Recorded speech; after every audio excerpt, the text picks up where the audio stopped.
नमस्कार दोस्तों, आप सभी का स्वागत है मेरे चैनल गोपाल की दीवानी में। आप सभी को देवउठनी ग्यारस की हार्दिक शुभकामनाएं। देवउठनी एकादशी का व्रत कार्तिक माह के शुक्ल पक्ष की ग्यारस को देवउठनी ग्यारस का व्रत मनाया जाता है। मान्यता है कि भगवान विष्णु अपने 4 महीना के निद्रा योग से उठते हैं, इसलिए इसको देवउठनी ग्यारस भी कहा जाता है।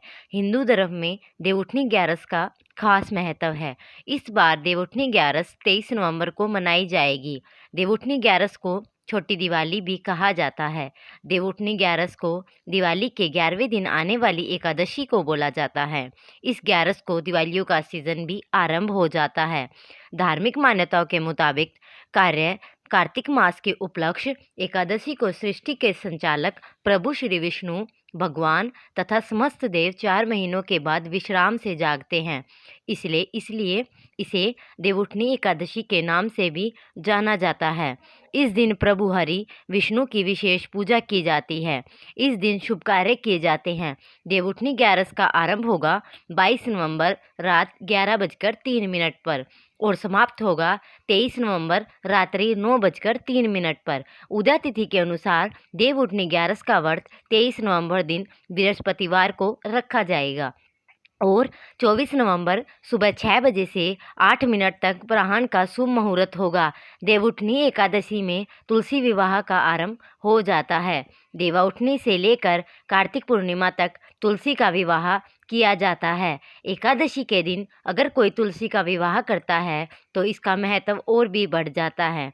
आइए जानते हैं तुलसी का पूजन कैसे करें और एकादशी के दिन तुलसी का विवाह कैसे किया जाता है। तुलसी के पौधे के चारों ओर केले के पौधे का स्तंभ बनाएं, उस पर तोरण सजाएं, रंगोली से अष्टदल कमल बनाएं, शंख चक्र और गाय के पैर बनाएं। तुलसी के साथ आंवले का गमला भी लगाएं।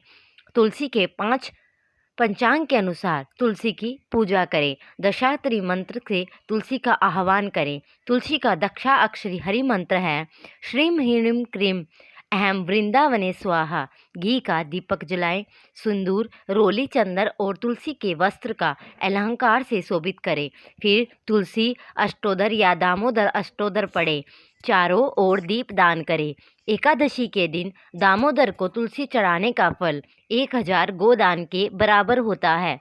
जिन दंपतियों के यहाँ संतान न हो तो तुलसी नामाष्टक पढ़े। तुलसी नामाष्टक के पाठ से ना तो केवल जल्दी विवाह हो जाता है बल्कि बिछड़े हुए संबंधी भी करीब आते हैं। घर में तुलसी का पौधा या हरि नारायण का चित्र, जल भरा कलश लेकर घर में प्रवेश करने से घर के संपत्ति में कभी भी कमी नहीं आती। कारोबार बढ़ाने के लिए गुरुवार श्यामा तुलसी या पौधा पीले कपड़े में बांधकर दुकान में रखें। ऐसा करने से कारोबार में तरक्की होगी। दिव्य तुलसी मंत्र है देवी तवम निर्मता पूर्वमर्चिता से मुनिश्राय नमो नमस्तुते।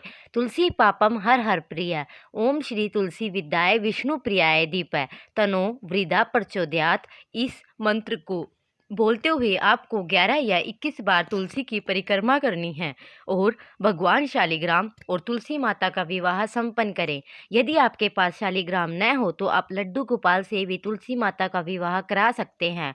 देवउठनी ग्यारस के दिन जल्दी उठकर घर की साफ सफाई करें। चौकी पर तुलसी भगवान की मूर्ति स्थापित करें और उसके बाद पूरे विधि विधान के साथ भगवान विष्णु को चंदन और हल्दी का टीका करें। घी का दीपक जलाएं और प्रसाद भी चढ़ाएं। प्रसाद में एक तुलसी का पत्ता जरूर डालें। भगवान विष्णु के व्रत कथा पढ़ें और भोग लगाकर उनकी आरती करें। सात्विक भोजन का ही पालन करना चाहिए। लहसुन प्याज युक्त भोजन हमें नहीं खाना चाहिए।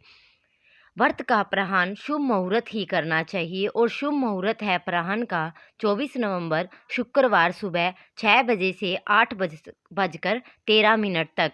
देवउठनी भगवान विष्णु को समर्पित एकादशी व्रत है। इस व्रत को बहुत से लोग निर्जला उपवास करते हैं। बहुत लोग फलाहार रहते हैं जिनमें कुछ फल आप खा सकते हैं। अंगूर, बादाम, पिस्ता आदि का सेवन आप कर सकते हैं। इसके अलावा सभी प्रकार के फल, चीनी, कद्दू, आलू, साबूदाना, शकरकंद, जैतून, नारियल, अदरक, काली मिर्च, सेंधा नमक आदि का सेवन भी कर सकते हैं। पांचांग के अनुसार तुलसी विवाह कार्तिक माह के शुक्ल पक्ष की द्वितीया तिथि के प्रशोध काल में ही होता है। देवउठनी एकादशी के अगले दिन तुलसी के विवाह का आयोजन होता है। कई बार तिथियों की गणना के आधार पर एकादशी के दिन ही तुलसी का विवाह होता है। तुलसी का विवाह सूर्यास्त के बाद भगवान विष्णु की शालिग्राम से तुलसी का विवाह करवाया जाता है। मान्यता है कि तुलसी विवाह के करवाने से खुद के विवाह में आ रही अड़चनें भी दूर हो जाती हैं। विवाह के बाद उनके जीवन में सुख समृद्धि बनी रहती है। जानते हैं तुलसी विवाह का शुभ मुहूर्त। तुलसी विवाह के महत्व के बारे में। इस पर्व के कार्तिक मास की द्वादशी तिथि को 23 नवंबर रात को 9:01 से शुरू होकर 24 नवंबर शाम 7:06 तक रहेगी। इसलिए उदय तिथि के अनुसार प्रसोद काल के अनुसार तुलसी का विवाह 24 नवंबर दिन शुक्रवार को मनाया जाएगा। कुछ लोग एकादशी के दिन ही तुलसी का विवाह करते हैं। तुलसी का विवाह एकादशी के दिन होता है। तुलसी के विवाह का समय प्रसोद काल का समय होता है।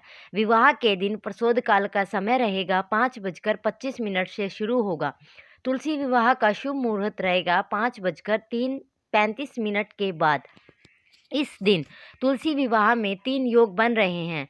स्वार्थ सिद्धि योग पूरे दिन रहेगा। अमृत योग सुबह 6:51 से शाम 4:01 तक रहेगा और सिद्धि योग प्रातःकाल से सुबह 9:05 तक रहेगा। तुलसी विवाह का महत्व बहुत ही विशेष होता है। पौराणिक कथाओं के अनुसार असुरों के राजा जलंधर की पत्नी वृंदा भगवान विष्णु की परम भगत थी। जलंधर के वध के लिए भगवान विष्णु को उसकी पत्नी धर्म भंग करना पड़ा था। जलंधर की मृत्यु के बाद वृंदा ने शरीर को त्याग दिया था। वृंदा ने जहाँ भी अपना शरीर त्यागा वहाँ तुलसी का पौधा उग गया। भगवान विष्णु ने वृंदा को वरदान दिया और उनके शालिग्राम से विवाह हुआ और तुलसी के विवाह उनका अधूरा है। इसलिए कार्तिक मास की द्वादशी तिथि को शालिग्राम से कराया जाता है। तो ये रही देवउठनी से जुड़ी कुछ जानकारियाँ। अगर आप सभी को मेरी वीडियो अच्छी लगी हो तो मेरी वीडियो को लाइक करें, सब्सक्राइब करें और कमेंट करें और कमेंट में जय श्री राधे अवश्य लिखें। राधे राधे दोस्तों।